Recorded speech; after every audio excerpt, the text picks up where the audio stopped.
antes de pasar a los saludos, dar algunos anuncios.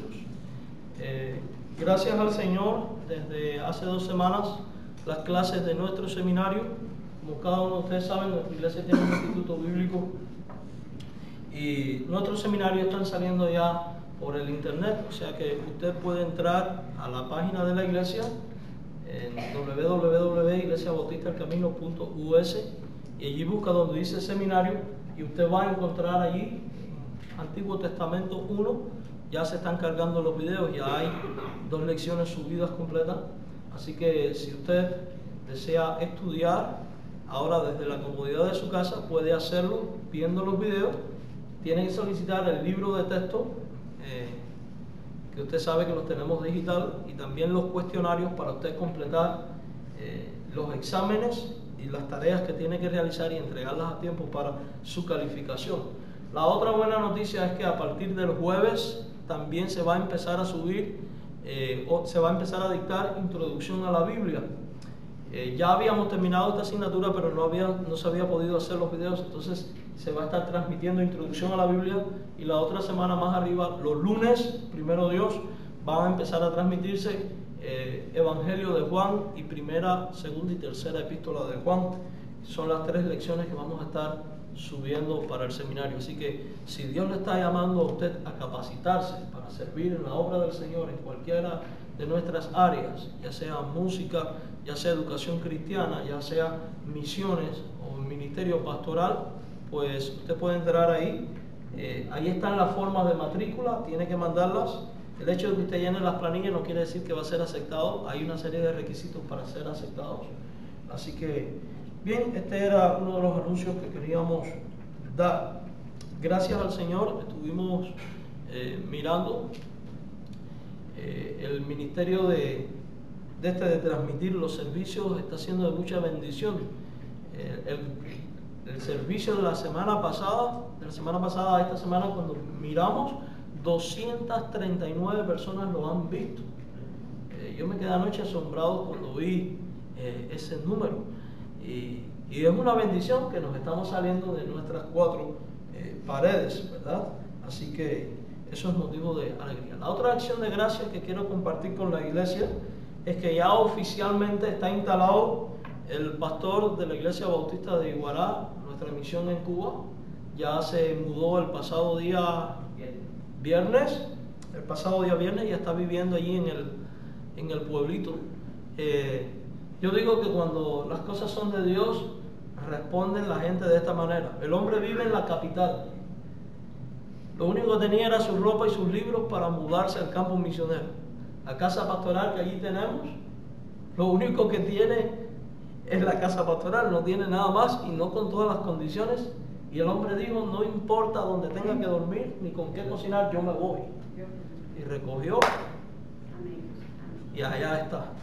Pero Dios es perfecto en todo lo que hace, porque damos gracias al Señor porque la iglesia Westcray una vez más sacó la cara, y ellos compraron ya para este misionero su refrigerador, turbina para instalarle el agua, todo el equipo de cocina, la cama, etcétera, etcétera. Así que Dios ha estado proveyendo para una de nuestras misiones en Cuba, y damos gracias al Señor por ello, y les invitamos que por favor estén orando por esta iglesia, porque en 14 años que lleva la misión de fundada, es la primera vez que tienen un edificio y es la primera vez que van a tener a alguien ya formalmente viviendo con ellos, y es una nueva etapa de trabajo para ellos.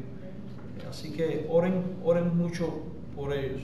El otro anuncio, y es muy importante para nosotros, próximo jueves a las 7 de la noche en el edificio de nuestra misión allá en Deserín y Pecos, toda la iglesia nos vamos a reunir los miembros, porque tenemos junta administrativa de negocios, y hay para dar reporte del trabajo de la iglesia y también algunos acuerdos que necesitamos tomar.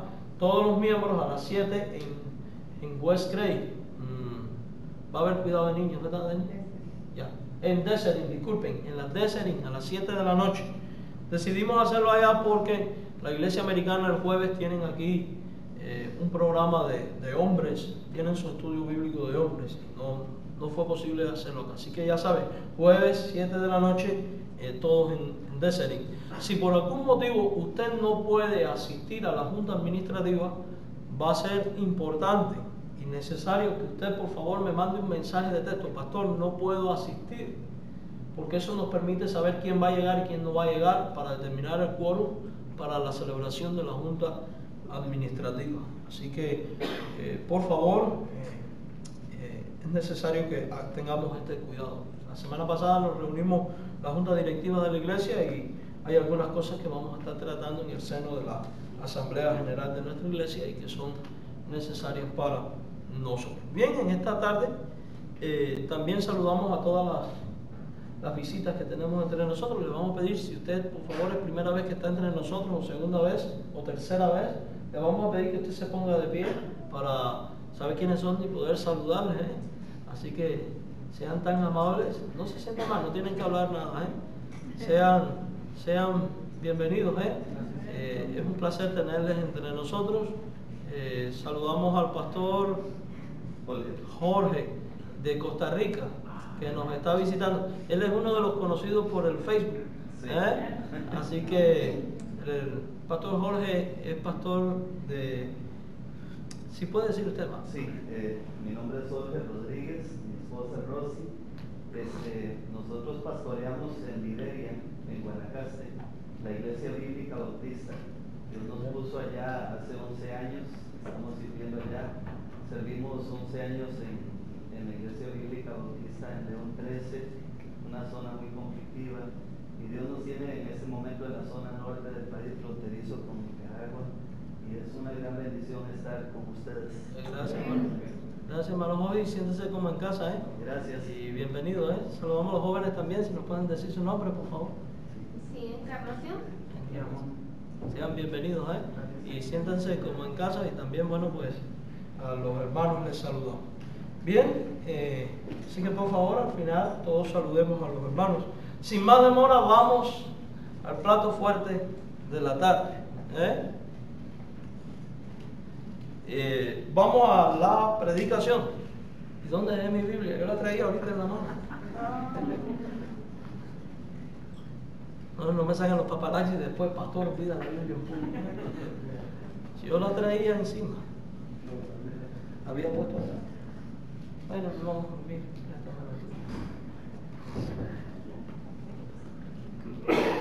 Disculpen. Y a ver cómo nos va con esto, porque eso de cambiar la Biblia a mí no me gusta mucho. Llevo desde el año 90 y algo con la misma Biblia, y no sé si a usted le pasa igual, que cuando se la cambian medio que no sale igual la cosa. No es que sea fariseísmo nuestro, sino que a todos se adapta uno. Me he comprado unas cuantas Biblias y siempre termino encajonándolas y volviendo a mi Biblia viejita. Ya casi ni veo las letras. Bien, Lucas capítulo 4, estoy seguro que ya lo habían buscado. Evangelio de Lucas capítulo 4, versículos del 16 al 30. Evangelio de Lucas capítulo 4, versículos del 16 al 30. Y digan amén cuando lo tengan, por favor. Evangelio de Lucas capítulo 4, versículos del 16 al 30.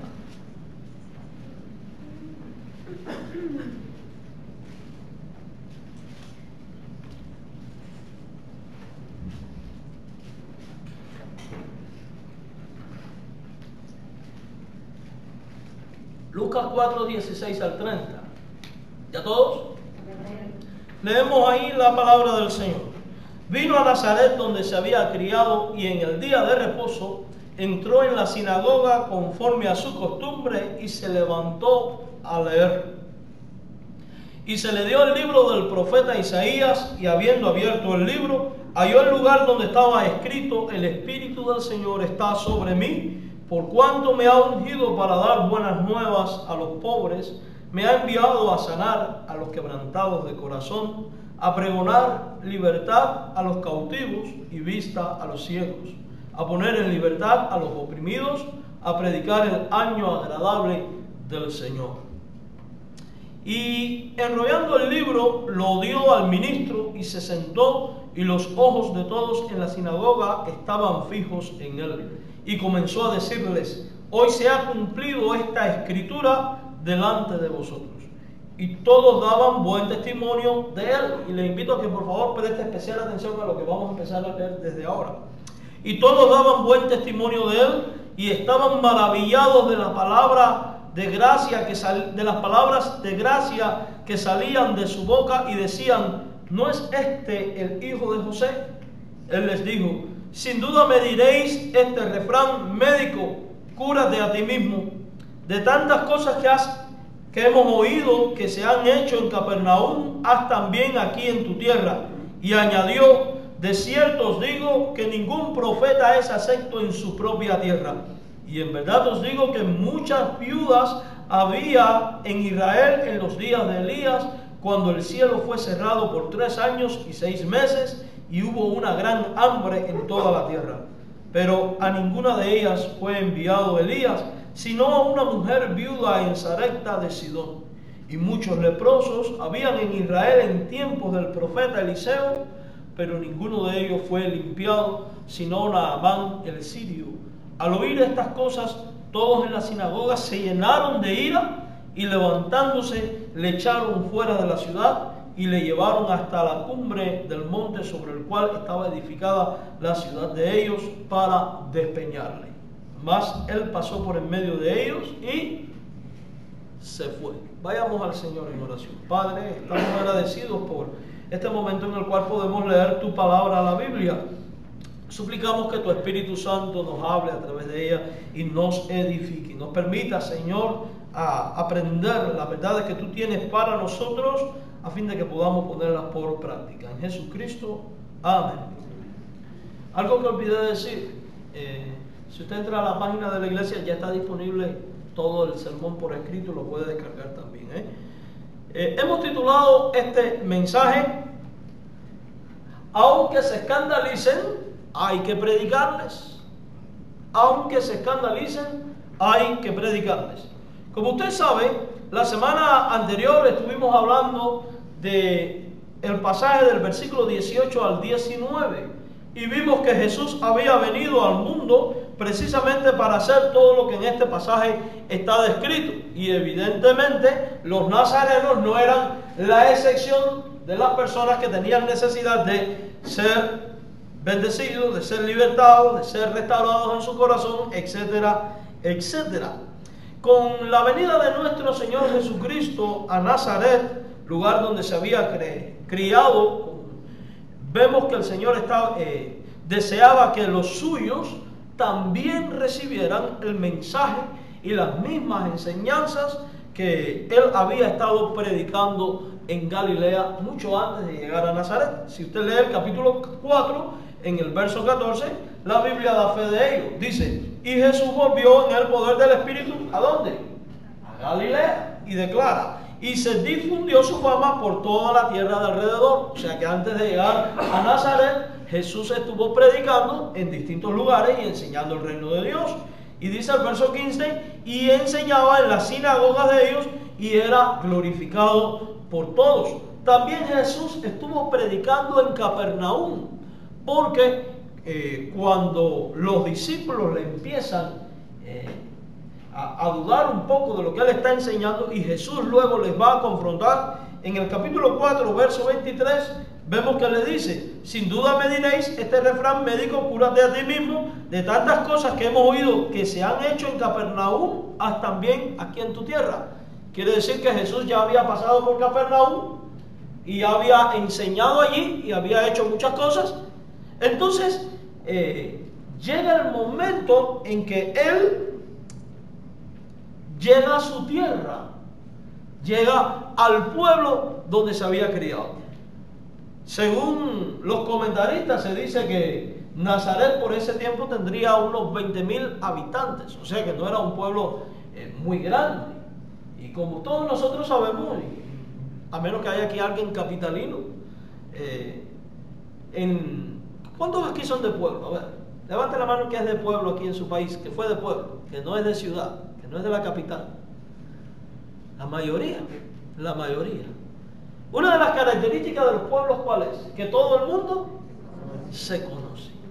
Usted conoce hasta el gato del vecino. Se conoce todo el mundo. Me reía con un amigo mío que me decía: pastor, cuando yo me mudé a Las Vegas hace unos 20 o 30 años atrás, las noticias de esta ciudad eran: los bomberos tuvieron que rescatar el gato de la vecina tal que se subió en el árbol.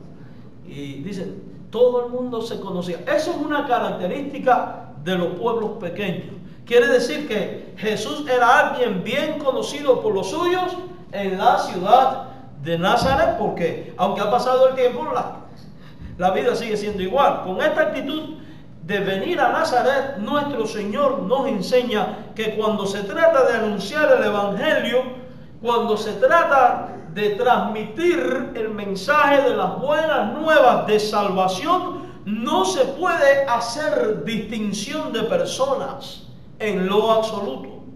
Y aun cuando sea difícil comunicar la verdad de Dios a los nuestros, hemos de hacerlo sin miedo alguno, pues es menester obedecer a Dios y cumplir la gran comisión antes que dejarnos intimidar por las reacciones posibles que puedan tener los nuestros.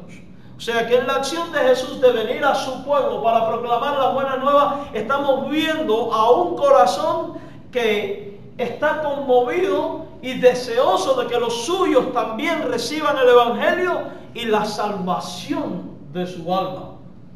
Con este ejemplo Jesús nos está mostrando que aunque sea difícil, tú y yo tenemos el deber y el compromiso y la responsabilidad delante de Dios de ser comunicadores de las buenas nuevas de salvación a nuestra familia, a nuestro vecino, a ese que trabaja con nosotros, a ese que es allegado a nosotros y que nos conoce como la palma de la mano.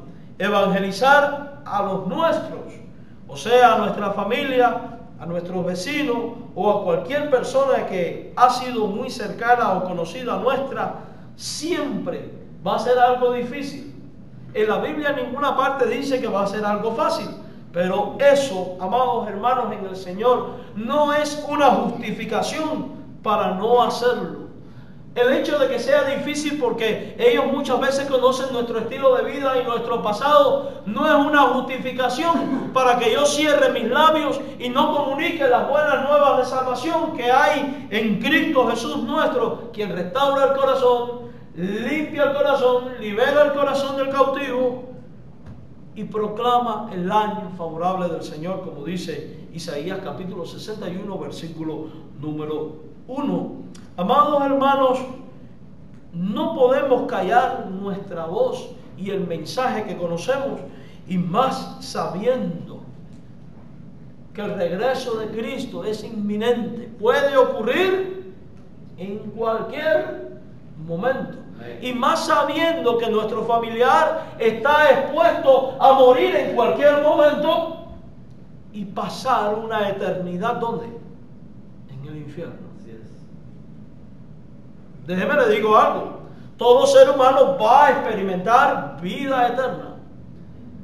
Sí, todos. Ahora no se asusten, no estoy hablando de una salvación universal.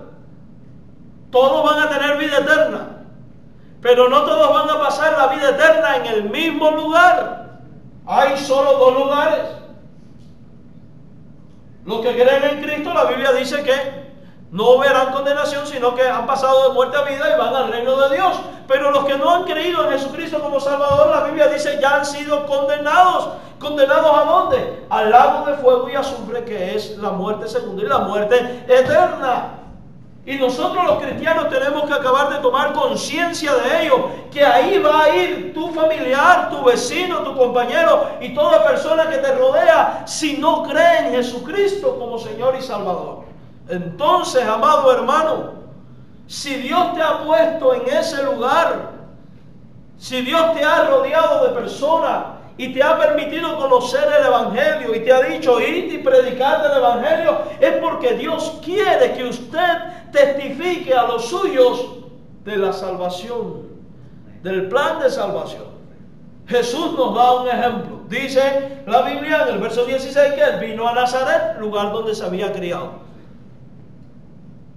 O es que Jesús estuvo en Capernaum, estuvo por Galilea y dijo, bueno, voy a tomarme un break, voy a Nazaret a descansar ahí en la montaña que me dé el aire puro. ¿Hizo eso? No. Él no fue a Nazaret para pasar un tiempo con sus vecinos y conversar y recordar tiempos viejos. Él fue con el propósito de anunciar el mensaje. Le vemos entrar en la sinagoga como era su costumbre. Quiere decir que él asistía en tiempo pasado con regularidad a esa sinagoga. Quiere decir que todo el mundo en la sinagoga de Nazaret conocía ¿a quién? A Jesús. Además, también sabemos que todo el mundo conocía a Jesús porque cuando él empieza a hablar, la gente se empieza a asombrar y empieza a preguntarse, ¿no es este el hijo de José y de María?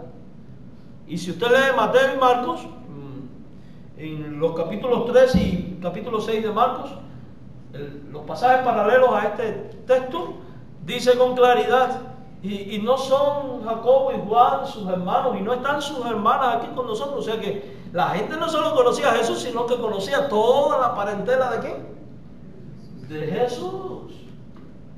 Jesús nos da un ejemplo que es necesario tomar en consideración como hijos de Dios, y es de tomar acción para que nuestra familia, que aún no es convertida, oiga el Evangelio de Jesucristo.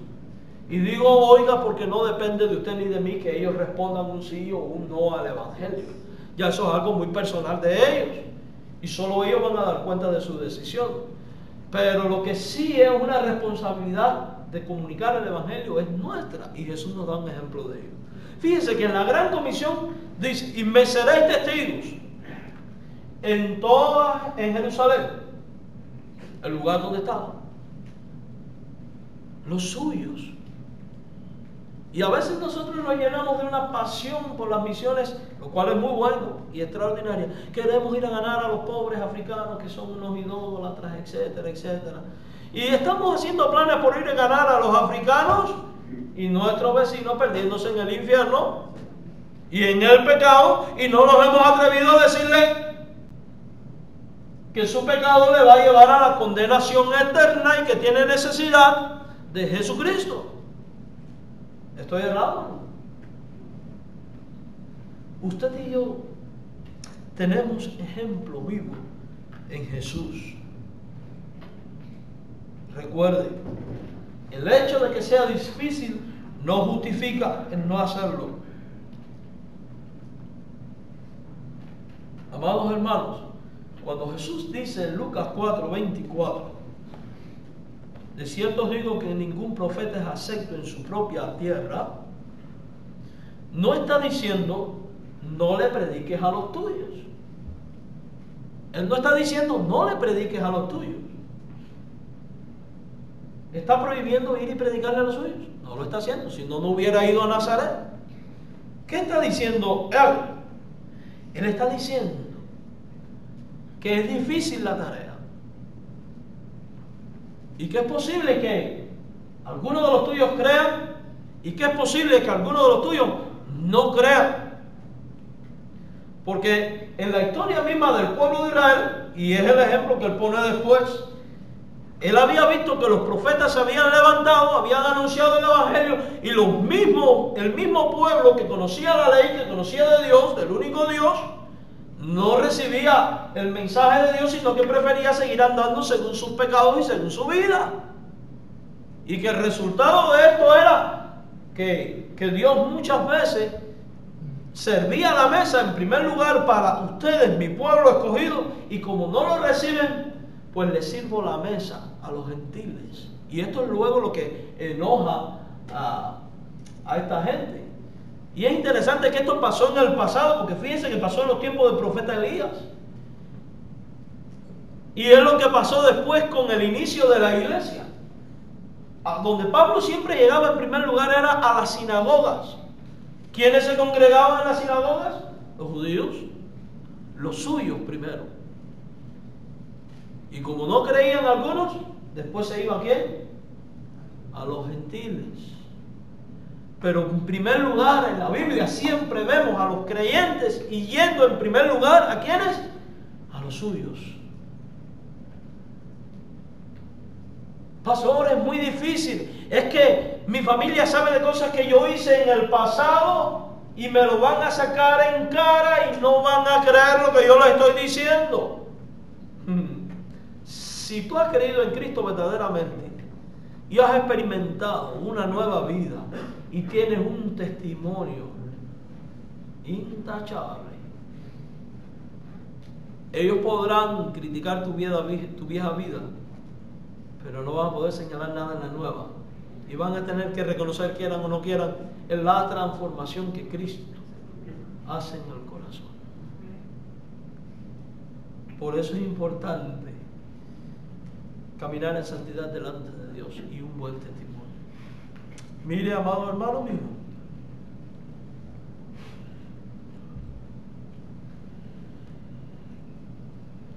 Jesús nos da un ejemplo de la necesidad de ir a los nuestros. Al estudiar este texto es posible señalar cómo reaccionan los nuestros cuando les expresamos el Evangelio y el mensaje de Dios. Y cuando nosotros somos capaces de saber cómo pueden reaccionar las personas, vamos a cobrar ánimo, porque el desánimo no va a llegar. Porque nuestra naturaleza se desanima muy fácil. Cuando le hablamos a nuestro padre, a nuestra madre, a nuestro pariente o a nuestro vecino y nos dicen, no, tú tienes lo tuyo y yo lo mío, generalmente nosotros nos achicopalamos, como dicen los mexicanos, y nos empezamos a cohibir y llegamos a tomar la decisión de no le hablo más. ¿Lo hacemos o no lo hacemos? Entendemos esa tendencia. Pero cuando nosotros por la Biblia descubrimos cómo pueden reaccionar los nuestros ante la exposición del Evangelio, vamos a cobrar ánimo y recibir fuerzas para entender que esa es la manera en que reacciona el incrédulo. Y que por tanto, siendo que yo tengo la comisión de ir y de predicarles, y por tanto, como yo entiendo su necesidad de Jesucristo, esas posibles reacciones no me van a achicopalar para que yo no deje de predicarles. Fíjese, cuando vemos lo que pasa con Jesucristo, podemos darnos cuenta que generalmente cuando le predicamos a los nuestros, ellos se centran en su propia soberbia y no en el mensaje que escuchan. La gente suele reconocer con frecuencia que el mensaje del Evangelio es bueno y que lo expuesto por él mismo es una necesidad inminente en el corazón del hombre.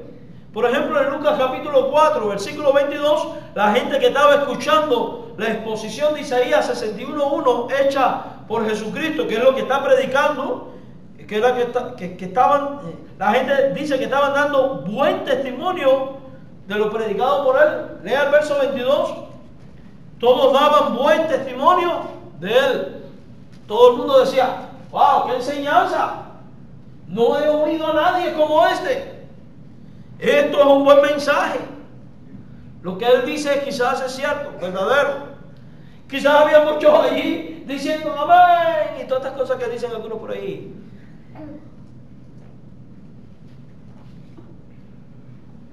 Además tenían el criterio de que las palabras de su boca eran palabras de gracia. Léalo el verso 22. Y al escucharles también dice ahí el verso 22 que ellos estaban maravillados. En griego esta palabra maravillado significa asombrado, anonadado, con la boca abierta. Los suyos estaban de esta manera. Ellos estaban conscientes de la calidad y veracidad de estas palabras, pues de lo contrario no se habrían maravillado de ellas. Muchas veces cuando nosotros exponemos el Evangelio a los nuestros, ellos reconocen lo verdadero de nuestro mensaje.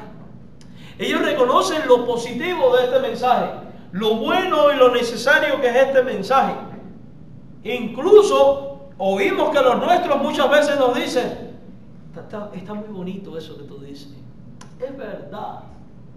Sin embargo, muchas veces ocurre que no pasan de ahí. Analice este texto de la Biblia. La gente daba buen testimonio, consideraban que eran palabras de gracia en la salida de su boca, se estaban maravillando, pero no hubo una reacción positiva, no hubo una recepción del mensaje. No absolutamente en todos, porque si usted lee Mateo capítulo 13 y Marcos 6, dice que sanó a algunos, o sea que algunos sí creyeron, pero fueron la minoría. Pero lo cierto es que la mayoría terminó queriendo empujarlo ¿por dónde? Por un precipicio. Oye, mucho más violento de lo que suelen reaccionar a veces los nuestros cuando le hablamos del Evangelio.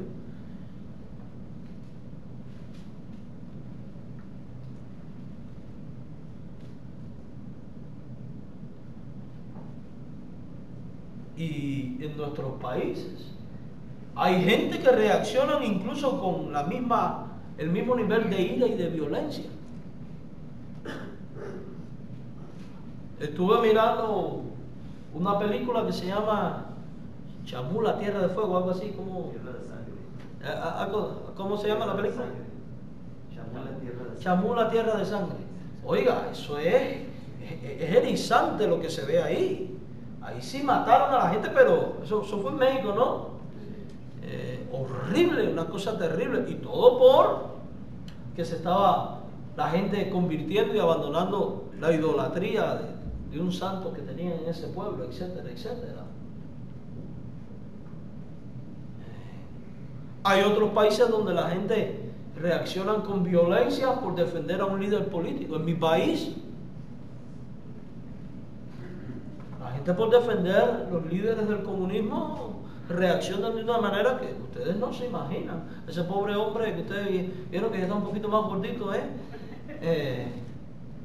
se vive en un estrés muy grande porque usted no sabe cómo el gobierno puede reaccionar en contra suya por usted ser fiera al mensaje de proclamar el Evangelio a todo el mundo. Porque es que recuerden, al diablo y a los que son del diablo les molesta el Evangelio. Nunca espere ser un comunicador del Evangelio de Cristo y esperar que todo le vaya color de rosa. Y es ahí donde usted y yo tenemos que cobrar ánimo y valor para hacer lo que Dios nos pide hacer. La gente quiso tirar a Cristo por el precipicio y Él se paró. ¿Y qué hizo? Verso 30, pasó en medio de ellos. No les hizo el juego, no entró en su discordia, pero pasó en medio de ellos. Amados hermanos, no podemos dejarnos mover ni por el miedo ni por el prejuicio a la hora de predicarle a nuestra familia. No podemos olvidar que una persona sin el Espíritu Santo no puede ver y entender las Escrituras si el mismo Espíritu Santo no le ha convencido de juicio, de justicia y de pecado, guiándole a toda verdad.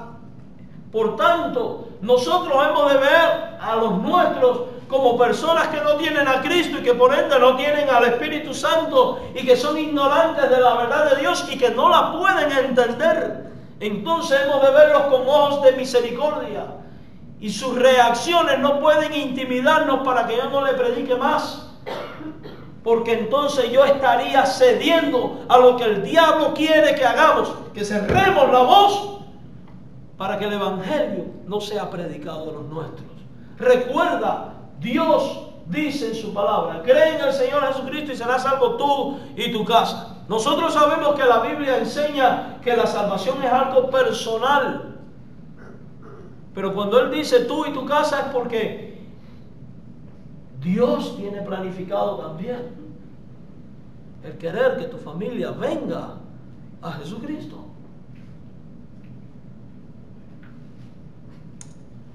Amados hermanos míos, no podemos dejarnos mover por la reacción negativa de los nuestros. Tenemos que dejarnos mover por el mandato y el ejemplo que tenemos en Jesucristo. Mire,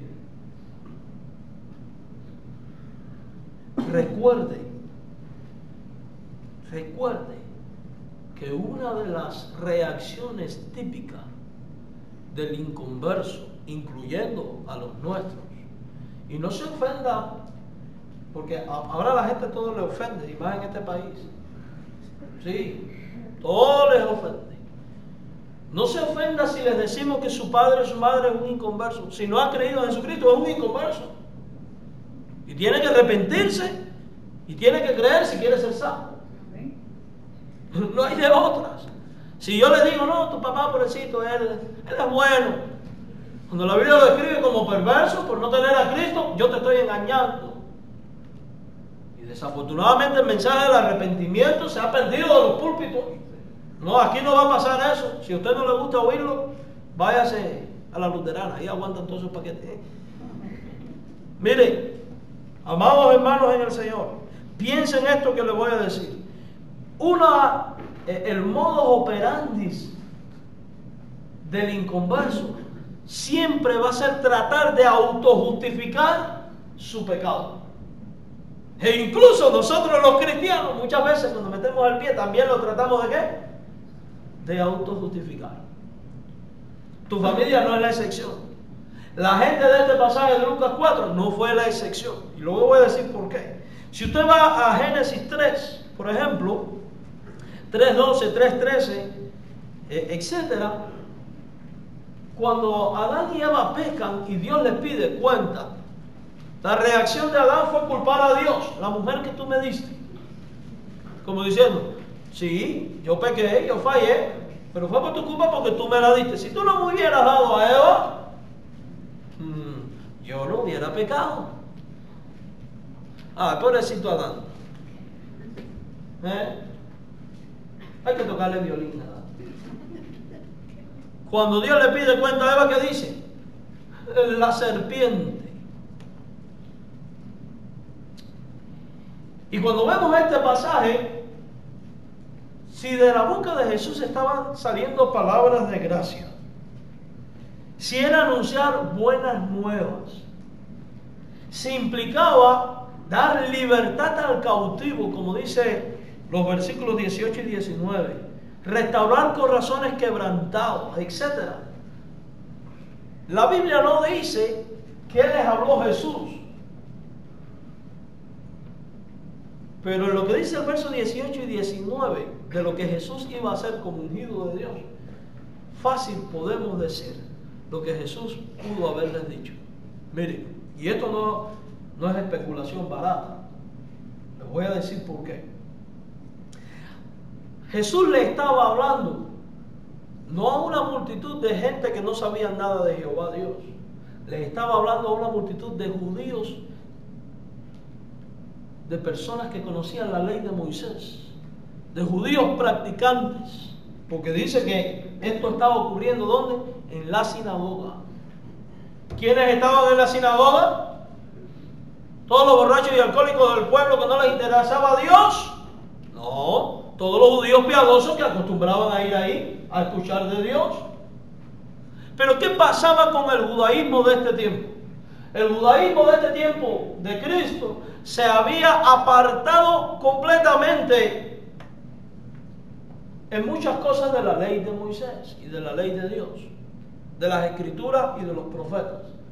Habían llegado a un punto en que ellos habían aceptado las tradiciones orales de los ancianos como fuente de regla de fe y práctica y autoridad para su vida. Entonces, ellos tenían dos autoridades para establecer sus credos: las escrituras, aparentemente, y las tradiciones de los ancianos. Y de ahí vemos que ellos se lavaban las manos y toda una serie de ritos y de perversiones de las mismas escrituras. Recordamos un caso en el cual Jesús les está diciendo: ustedes dicen que si doy mi ofrenda para el altar ya no tengo que cuidar de mi padre ni de mi madre.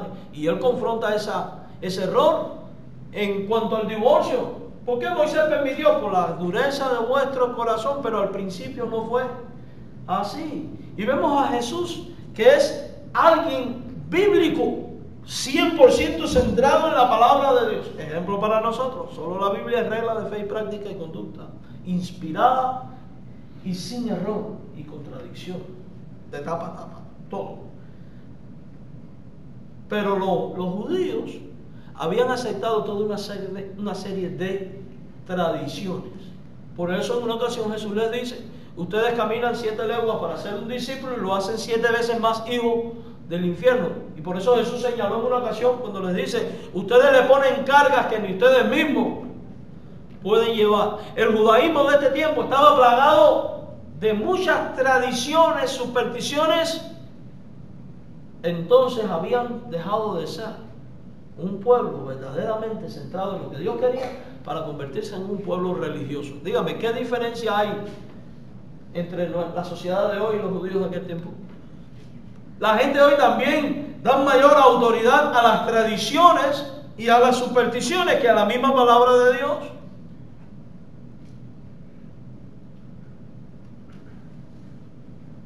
La Biblia dice: no te hagas imágenes. Y muchas de estas tradiciones que te dicen, no, pero lo dicen de los ídolos, porque Cristo es la imagen del Dios encarnado. Esa es la teoría de los católicos para justificar las imágenes. No tiene nada que ver una cosa con la otra. En lo absoluto. Yo todavía me estoy preguntando de dónde sacan la Inmaculada Concepción de María y la Asunción de María al cielo. Oh, gracias a Dios, Dios me libró de todo eso.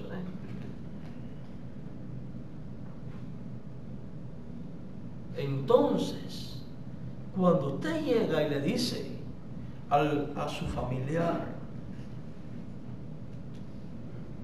no te hagas imagen, porque no es aceptable ante Dios. La Biblia dice: ¿cómo reacciona tu familiar querido? Mi Virgen no me la toca nadie. ¿Reaccionan así o no? Reaccionan de esta manera. Entonces, Jesús le está hablando a un pueblo lleno de tradiciones. Y si Jesús le está y la tradición y la religión es pecado, y el pecado destruye el corazón, esclaviza a la persona en el pecado, como vimos en el sermón anterior. Entonces, cuando Jesús les está anunciando el evangelio, de alguna manera Él les está diciendo: ustedes tienen que romper con todo lo que es pecado, romper con todo lo que es tradición, arrepentirse y volverse al único Dios verdadero y a su Hijo. Ese es el evangelio que nos dejó. Si Él les está pregonando las buenas nuevas del reino de Dios, como dice ahí el verso 19, entonces Jesús tuvo que haberles dicho: ustedes tienen que arrepentirse de esto, de aquello, de lo otro y de lo otro. Y estoy convencido que les estuvo señalando en qué áreas de su vida tenían que arrepentirse. Dígame, ¿cómo usted le puede decir a alguien de qué se tiene que arrepentir si usted no le dice el pecado? Entonces, como al hombre le gusta autojustificarse, muchas veces los suyos, porque ya lo conocen, no le van a dar crédito a tu voz, y es muy probable que respondan diciendo: ¿quién te crees tú que eres para decirme lo que tengo que creer o no? O para señalarme esto, aquello, lo otro, cuando tú en el pasado hiciste esto, aquello, lo otro. ¿Reaccionan así la gente o no? Fíjese, en la persona de Jesús no había un pecado que señalar. Pero cuando les escuchamos diciendo: no es este el hijo de José carpintero, no están sus hermanos con nosotros. Si Jesús no era un rabino reconocido, no era un levita, no era un sacerdote, estas palabras nos están queriendo decir que la gente estaba de alguna manera diciendo: ¿quién te crees tú que eres? Y cuando nosotros oímos frases como esta, tenemos una tendencia a desanimarnos. Pero déjeme decirle algo: no se desanime, porque esta es la reacción de una persona que no conoce a Cristo, que en un estado de inconsciencia está actuando guiada por su propia carne. Y Dios quiere que usted cobre ánimo, insista y siga proclamando el evangelio. Insista amados hermanos. Recuerde esto. Es una tendencia natural del hombre. En segundo lugar, los nuestros suelen escandalizarse cuando escuchan el Evangelio. En Mateo 13:57, que es el pasaje paralelo de Lucas 4, dice que la gente al escuchar a Jesús se escandalizaron de él. Cuando Jesús le proclama todo lo que le está diciendo, se escandalizaron. Y en griego la palabra escandalizar significa ser ocasión de caer en pecado, hacer que uno abandone su fe, rechazar y hacer que otro deje de creer, ofender. Y esto es curioso. Ellos entendieron perfectamente que Jesús les estaba diciendo en su proclamación: ustedes tienen que salir del camino que llevan. Ustedes tienen que abandonar el pecado que siguen, la religión que siguen. De lo contrario, no van a ser salvos. Y aquí aprendemos otra lección. El Evangelio siempre va a ofender. Es ofensivo. Ahora, entiéndase esta ofensa no como falta de respeto para denigrar al otro. Jesús nunca denigró a nadie. Jesús no llegó ahí diciéndole a la gente: ustedes impíos, sinvergüenzas, estúpidos, idiotas, se van a ir al infierno porque no entienden. Jesús no dijo eso. Jesús enseñó la palabra de Dios y dejó que la palabra de Dios confrontara el pecado del hombre. Usted y yo somos llamados a comunicar la palabra de Dios. Si usted tiene un familiar que adora a la Virgen María, no llegue diciéndole: la Virgen María es un demonio y te vas a ir al infierno. Tu Virgen no sirve para nada. Porque usted está agrediendo a la persona. Usted tiene que llegar con la palabra de Dios. Oye, tengo la Virgen María. Muy interesante tu credo. ¿Conoces tú lo que enseña la Biblia con respecto a tener imágenes? ¿O no? Puedes leer aquí. ¿Tú crees en los 10 mandamientos? Sí. Lee aquí el segundo que dice: no te harás imagen. Y deja que la palabra de Dios trabaje. Recuerde que el que conduce a juicio, convence de juicio, justicia y pecado es el Espíritu Santo, no es usted. Usted no es Espíritu Santo. Recuerde que el que abre los ojos es el Espíritu Santo. Que el que conduce a la verdad es el Espíritu Santo. Y cuando usted no deja que sea el Espíritu Santo por medio de la palabra quien confronte a la persona, ahí es donde viene el fracaso. No estoy queriendo decir que ahora usted cae ante el pecado del semejante. No puede hacerlo, porque si no hay arrepentimiento no hay perdón. Estoy hablando de hacerlo de la manera correcta. Pastor, ¿se va a ofender mi madre o mi abuelita y no quiero faltarle al respeto cuando yo le diga esto o aquello de su virgen o de esta religión o aquella la otra? Mire, la Biblia dice que el que no esté dispuesto a dejar padre o madre, hijo, esposa, esposa por cuenta de mí, no es digno de mí. Y no estamos hablando de que usted abandone a su madre o a su padre, no la cuide, no estamos hablando de eso. Estamos hablando que su primer compromiso es con Dios. De hecho, cuando usted teme a Dios en primer lugar, usted le va a dar mayor valor a su madre y a su padre.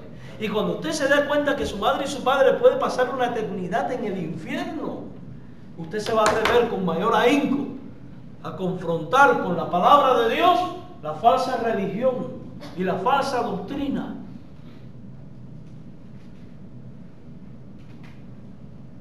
Porque no hay mayor muestra de amor que ponerle el Evangelio a nuestra familia. ¿Cómo podemos andar predicándole a los extraños y los nuestros perdiéndose? Pastor, ¿usted está diciendo que debo predicarle a los nuestros y los extraños que se van al infierno? No. Te estoy diciendo, predícale a los tuyos y predícale a los extraños. Predícale a todo el mundo. Toda Jerusalén, Judea, Samaria y hasta lo último. Pastor, se van a escandalizar, que lo hagan. Usted habrá cumplido con Dios. Todo religioso se va a escandalizar. ¿Cuántas veces nosotros le predicamos a alguien y te dice ese alguien: yo tengo lo mío y tú lo tuyo? Eso no puede ser. Eso no puede ser lo que nos guía a decir no te hablo más. No, cuidado, es peligroso. Dios quiere que tú insistas, que usted caiga, que usted insista. Usted es quien tiene que insistir porque ellos están actuando conforme a su pecado.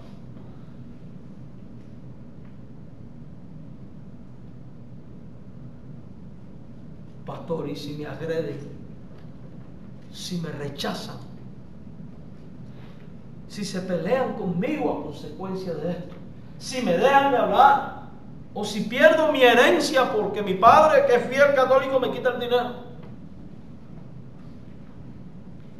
Dice la Biblia que no hay quien no haya dejado padre o madre, hijo, esposo o esposa, que no haya ganado más.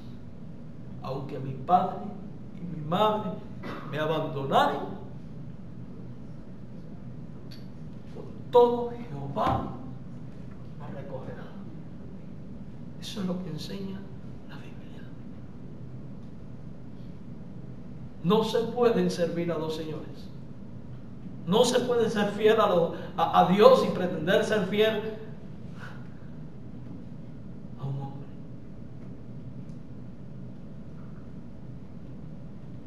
Nuestro compromiso es con Dios. Si te agreden, si te rechazan, es el precio de tu amor por ellos y de comunicarles el Evangelio.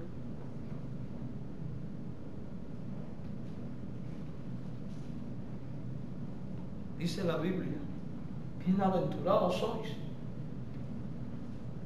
cuando por mi causa os insulten, os vituperen y los levanten toda clase de calumnia.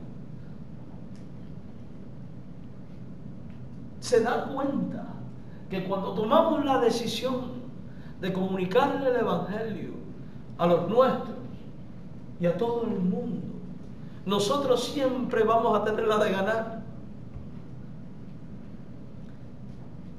Si los tuyos no creen, allá ellos con Dios, tú habrás cumplido tu deber delante de Dios y Dios te va a bendecir por ello.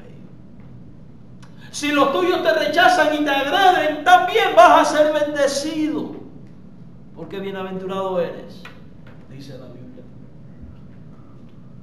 ¿Qué pueden hacer que te hagan? ¿Que saquen una pistola y te maten? Oye, esa es la más grande de todas las bendiciones. Entrar en la presencia de Dios y estar por la eternidad con el Padre. Entonces, no se puede tener miedo.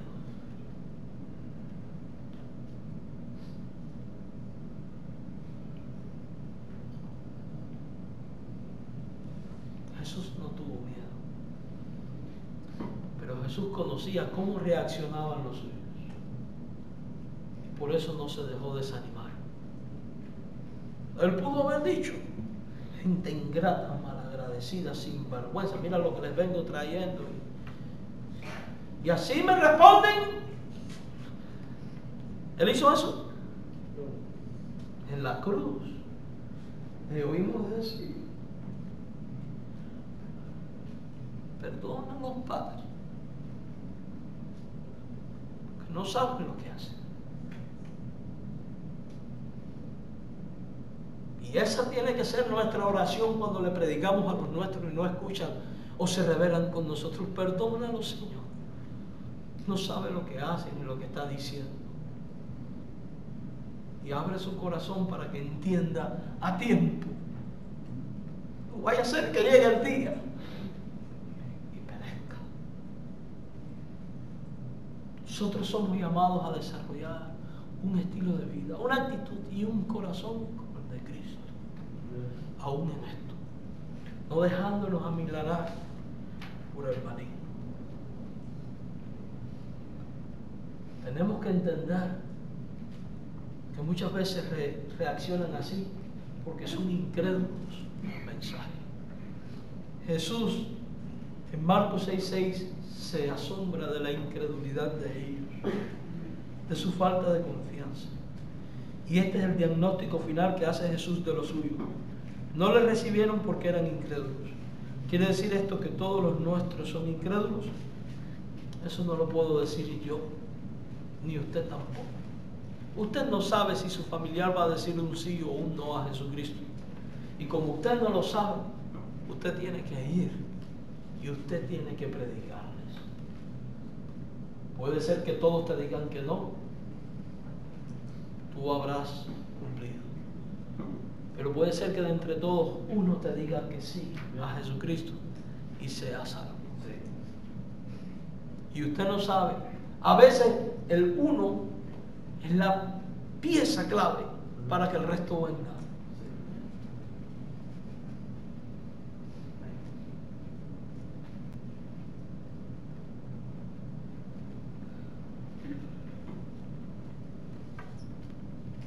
A veces ese uno es suficiente. A veces incluso puede ser nos toque irnos del mundo con Dios sin ver a nuestro familiar venir a los pies de Cristo, y después que no estamos, nuestras palabras quedaron y la semilla germina y pone vida ahí en ese corazón donde antes solo había muerte. Y es gracias a nuestro valor de decirles: Jesucristo es el Salvador.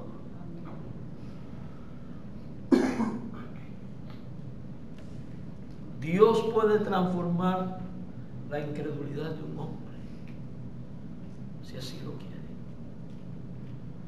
Y Él espera que sembremos esta semilla. Esta gente fue incrédula. ¿Quiénes eran los más dañados con su incredulidad? Jesús. Aparentemente era Jesús. Salió de aquí ridiculizado. Aquí sí no pudo hacer nada, nadie le creyó. Ay, los pobrecitos. Los más dañados con su incredulidad eran ellos mismos.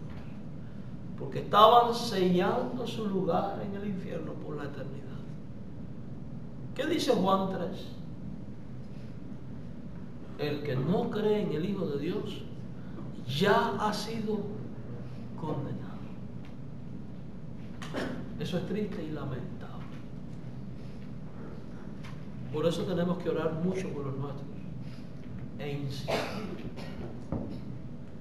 en la proclamación del Evangelio a ellos. Jesús no le importó que los suyos lo rechazaran. Él fue. ¿Sabía él que le iban a rechazar? Es probable. Él era Dios. Y cuando le rechazaron y le quisieron matar, Él cobró ánimo y con dignidad pasó en medio de ellos. ¿Por qué digo con dignidad? Porque había cumplido su misión. Y cuando usted y yo cumplimos la misión de Dios, no tenemos por qué avergonzarnos de nada. Aunque tu familia te abandone, aunque te traten de hereje, aunque te tilden de divisor, porque uno de los recursos que usan este tipo de personas es: estás dividiendo la familia por la religión. No se sienta indigno. El diablo va a querer que usted se sienta indigno, pero no se sienta así. Porque obedecer la palabra de Dios no es motivo de sentirse indigno. Aunque los nuestros puedan reaccionar centrándose en su soberbia y no en el mensaje, escandalizados de nosotros y mostrándose incrédulos, usted debe cumplir con su responsabilidad de comunicarles el Evangelio. Si no creen, ellos mismos serán responsables de su decisión. Usted habrá cumplido con Dios y será recompensado por ello. Y si creen, ellos tendrán la vida eterna y usted también será recompensado en los cielos. No permitas que ninguno de los tuyos parta de este mundo sin escuchar de tu propia boca las buenas nuevas del Evangelio de la salvación. Vamos a Dios en oración. Padre, perdónanos por las tantas veces en que hemos sido negligentes, que debiendo ir a los nuestros no hemos ido, en que debiendo hablar no hemos hablado. Ayúdanos a tener un espíritu dispuesto para obedecerte en estas áreas. En el nombre de Jesucristo rogamos ahora por esos familiares nuestros que no te conocen. Ten piedad de ellos, Señor. Y nos nos ponemos en tus manos para que tú, Señor amado, nos uses para anunciar el Evangelio a ellos. Para que ellos puedan reconocer que para tener la vida hay que arrepentirse de los pecados, creer que Cristo murió por nosotros y que es el único y suficiente Salvador, camino, verdad y vida que nos puede llevar a ti. En Jesús de Nazaret oramos dando gracias. Amén. Dios les bendiga, hermanos. De esta manera, pues, concluimos nuestro servicio en esta tarde.